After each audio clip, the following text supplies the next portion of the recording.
Have you ever met someone who remains unshaken, no matter what life throws at them? Someone who stays calm in the face of betrayal, failure, or disrespect. While most people are overwhelmed by emotion, they remain composed, focused, almost as if nothing can truly disturb their inner peace. Meanwhile, you might spend hours replaying a single text message from yesterday. So what's the difference? Is it luck? No. Is it something they're simply born with? Not at all. According to Jung, the answer lies in a single psychological principle: the mirror principle. The things that disturb you most in other people often reveal something you haven't yet recognized within yourself. Think about it. Have you ever met someone who irritated you the moment you saw them? Maybe it was their arrogance, their ignorance, or simply the way they treated you. Now ask yourself one question: why does it affect you so deeply? Carl Jung believed that everything that irritates us about others can lead us to a better understanding of ourselves. Because our strongest emotional reactions are rarely caused by other people. More often than not, they come from wounds within ourselves that we have never truly confronted. Let's take this one step further. Think about a coworker who constantly disrespects you, or an ex who suddenly walked away without a word. If someone's behavior shakes you to your core, the real issue usually isn't them. It's the fact that their actions have touched a part of you that is never fully healed.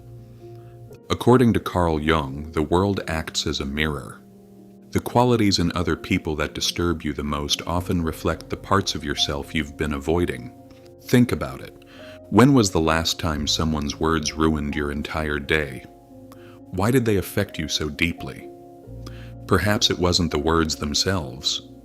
Perhaps part of you feared they might be true. But once you truly know who you are, other people's opinions lose their power over you. That is what real strength looks like. The people who trigger you are often reflecting the parts of yourself you've pushed into the shadows. Someone arrogant? Maybe they remind you of a part of yourself you've never wanted to acknowledge. Someone selfish? Maybe deep down you've spent so much of your life putting everyone else first that you've forgotten what it feels like to choose yourself. Someone who constantly lies. Perhaps they forced you to confront a truth you've been avoiding within yourself for years. Carl Jung referred to this hidden side of us as the shadow. The shadow is made up of the parts of ourselves we reject, suppress, or refuse to acknowledge. And until you're willing to face your own shadow, the outside world will continue to control your inner world. Which brings us to the second principle. Stop absorbing other people's energy. Why do other people's opinions have so much power over your life? You share something online. One negative comment is enough to shatter your confidence. You walk into a room. Before anyone has even spoken, a thought crosses your mind. What are they thinking about me? You spend your life trying to prove yourself, and somehow, it never feels like enough. According to Carl Jung, there's a reason for that. The world constantly asks you one question: who are you? And if you don't have your own answer, other people will answer it for you. That's why so many people become emotional sponges without even realizing it. They allow other people's moods to determine their own. Your boss loses their temper, and suddenly your entire day is ruined. A friend unloads all of their problems onto you. And by the time you get home, you're emotionally exhausted. It's as if you've been carrying everyone else's burdens instead of your own. Jung believed there's an important lesson here. People can only drain you to the extent that you allow them to, and most of the time, they don't even realize they're doing it. This is where real change begins. Learn to stop carrying burdens that were never yours to bear. When someone tries to project their anger, fear, or negativity onto you, pause for a moment and remind yourself, this belongs to you. I don't have to carry it. Imagine yourself surrounded by an invisible shield. Praise comes, and it passes. Criticism comes, and it passes. Insults come, and they pass too. You are the one who decides what is allowed to reach your inner world. That is how emotional resilience is built. If other people's opinions still have the power to shake you, it isn't because they're stronger than you. It's because you haven't fully defined who you are. When you don't trust your own judgment, you begin searching for your worth in other people's approval. And when you're uncertain about your identity, you hand other people the power to define it for you. But once you truly know who you are, what you stand for, and the values you refuse to compromise, no opinion has the power to move you. So ask yourself one simple question: who am I really? If you don't have a clear answer yet, perhaps that's exactly where your journey should begin. 3. The observer mindset. According to Carl Jung, emotional freedom begins the moment you stop living as the victim of your life and start observing it instead. Most people live on autopilot. Something happens. They react instantly, they get angry, they feel hurt, they lash out, and later, they regret it. But everything begins to change the moment you pause and ask yourself one simple question: why did this affect me so deeply? That question gives you your power back. It's like stepping out of the movie instead of being trapped inside it. You still see everything that's happening. You still experience your emotions, but they no longer control you. Think about the last time someone made you angry. Maybe they looked down on you. Maybe they ignored you, or maybe they treated you with disrespect. Now ask yourself something different. Was it really their behavior that hurt you? Or did it awaken something that was already wounded within you? According to Jung, no one can truly control your inner world unless you surrender that power. Once you understand that, your perspective begins to change. Someone may insult you, but whether you allow those words to define you is your choice. Someone may ignore you, but you don't have to measure your worth by their attention. Someone may treat you with disrespect, but only you can decide how you respond. This isn't about suppressing your emotions. It's about understanding them and learning to respond consciously instead of reacting automatically. Because once you take ownership of your own mind, other people lose the ability to control it. The next time someone tries to pull you into an argument, don't react immediately, just watch, observe. Notice how their words slowly lose their power. Because you're no longer playing the game, you're simply watching it from the outside. 4. Your past does not define you. One of Carl Jung's central ideas is that who you become matters more than what has happened to you. Yet so many people carry the weight of their past into the present. Old rejections, childhood wounds, past failures. Over time, they begin to believe those experiences define who they are, but they don't. Your past is not proof of who you are. It's simply a record of what you've lived through. You can't change what happened, but you can choose whether it continues to shape the person you're becoming. The moment you stop allowing old pain to dictate your present, you begin to experience real freedom. Now consider something else. Why do some people lash out at others? Why do they betray those closest to them? Why do they criticize, manipulate, or try to pull others down? More often than not, the answer isn't you. The answer lies within them. According to Carl Jung, many people are driven by unconscious wounds they have never fully confronted. And instead of healing those wounds, they project their pain onto the people around them. Someone who constantly belittles you may be struggling with deep feelings of inadequacy. Someone who betrays you may never have learned what it means to be truly loyal, even to themselves. Someone who constantly tries to control you may feel completely powerless in their own life. Emotionally healthy people don't seek strength by causing pain. Very often, the people who hurt others the most are carrying wounds of their own. The moment you truly understand that, your perspective begins to change. You stop taking everything personally, not because their actions suddenly become acceptable, but because you finally understand where they come from.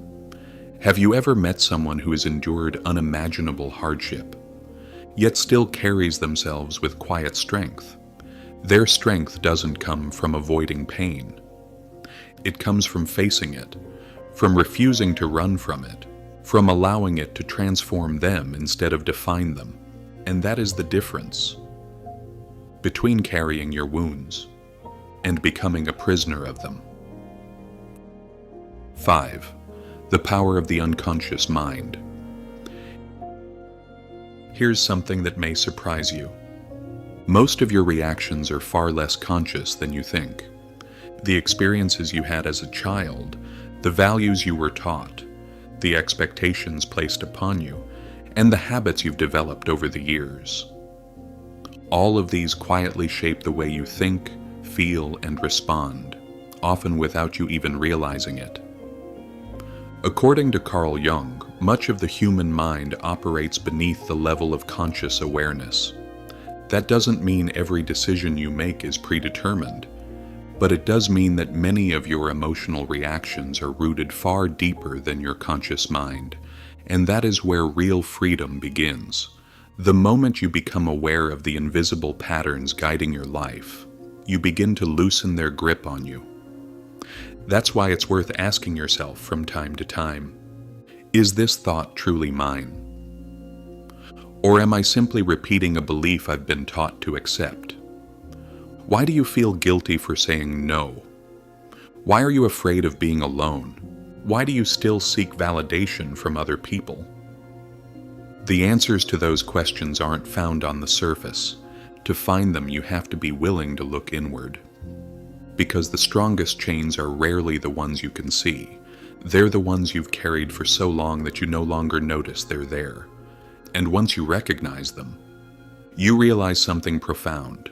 No person, no event, no opinion can rule your inner world unless you hand over that power. So how do you apply all of this in everyday life? This is where the real work begins. Most people don't live through conscious choices. They live through automatic reactions. Someone criticizes them. They become defensive. Someone ignores them. They begin to question their own worth. Their plans fall apart, and they immediately feel as though they've lost control. But this is what Jung was really pointing toward. Freedom isn't about controlling everything that happens to you. It's about choosing how you respond to whatever happens. But here's the real secret. Your mind is far more adaptable than you realize. You can retrain it. You can develop new patterns of thinking. And over time, you can change the way you respond to life itself. According to Carl Jung, lasting change begins with one thing: self-awareness. You cannot change your life until you're willing to understand yourself. One of Jung's most profound ideas is that real growth begins with accepting yourself completely. Not just the parts you're proud of, but the parts you'd rather hide. Why?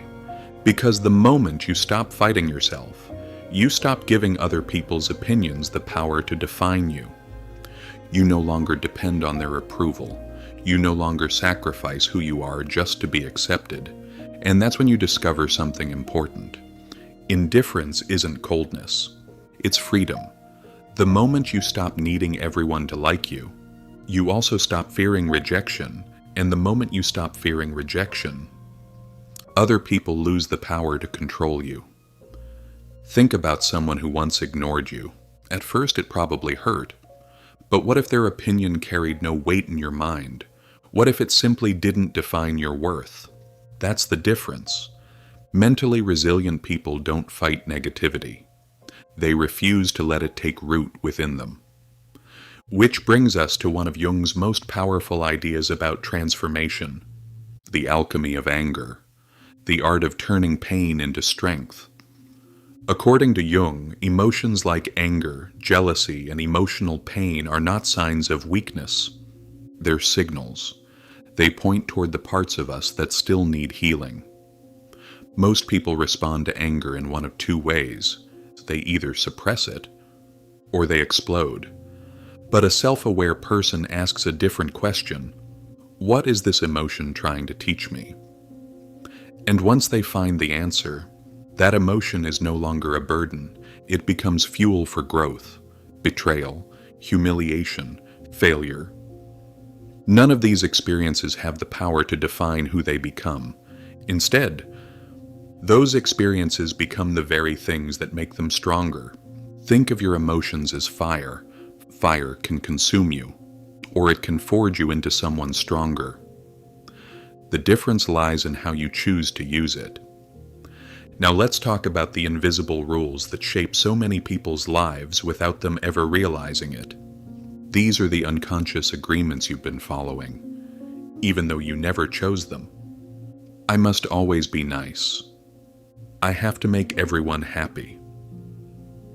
I need a relationship to feel complete. According to Jung, much of our behavior is shaped by unconscious patterns we've absorbed throughout our lives. But here's the important part. Those patterns are not permanent. The moment you become aware of them, you can begin to rewrite them. And perhaps for the first time in your life, you can say, I never signed this contract. That is where real freedom begins. The moment you become aware, you begin to change. So why do you feel guilty whenever you choose yourself?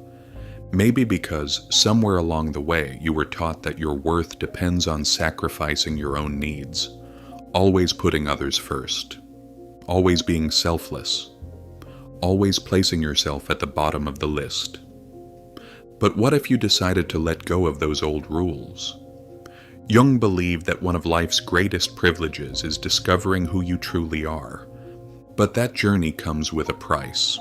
Sometimes you'll disappoint people. Sometimes you'll have to say no. And sometimes simply choosing yourself will be mistaken for selfishness. But there is no other path to becoming your authentic self. Because the moment you stop living according to other people's expectations, you finally begin living according to your own. Think about someone you've genuinely admired. It probably wasn't because they were perfect. It was because they stopped pretending. Because they refused to abandon themselves just to be accepted. Because it's far better to be rejected for who you truly are than to be loved for someone you're pretending to be. And now we've reached the final key. The mind is the true battlefield. One of Carl Jung's central ideas is that lasting change begins within. The greatest battles are rarely fought in the outside world. They're fought in the hidden corners of your own mind. The moment you stop trying to control everything around you and begin learning to understand and master yourself. Other people's opinions lose their power, fear loses its grip, and life stops controlling you. Now ask yourself one final question. Will you continue to be a prisoner of your own mind? Or will you become the architect of your own life? If this video gave you a new perspective, don't forget to like the video and subscribe to the channel for more journeys into psychology, philosophy, and the hidden patterns of the human mind. And remember, the most important journey you'll ever take is the one that leads you to yourself. Until next time.